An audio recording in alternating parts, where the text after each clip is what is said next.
स्वतःची दुचाकी पेटवून घेत तरुणाचा आत्महत्या करण्याचा प्रयत्न झालेला आहे आणि ही घटना सातपूर त्र्यंबक रोडवरील आहे।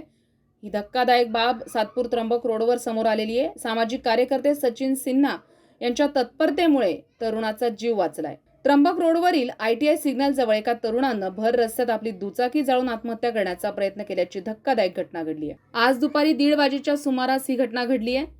यावेळी नागरिकांच्या आणि सामाजिक कार्यकर्ते सचिन सिन्हा यांच्या सावधानतेने तरुणाला मागे खेचून तरुणाचा जीव वाचवण्यात आलाय। सिग्नलवर दुचाकी जळत असल्याने मोठा स्फोट होऊन आगीचा भडका उडाला होता। यात दुचाकी पूर्णपणे जळून राख झाली आहे। घटनेची माहिती समजताच सातपूर पोलीस तत्काळ हजर होऊन आत्महत्या करणाऱ्या तरुणाला त्यांनी ताब्यात घेतलं।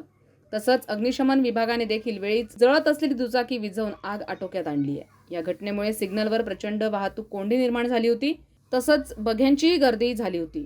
हा तरुण नेमक्या कुठल्या कारणासाठी आत्महत्या करत होता याचा तपास सातपूर पोलीस करत आहेत। संविधान न्यूज, नाशिक।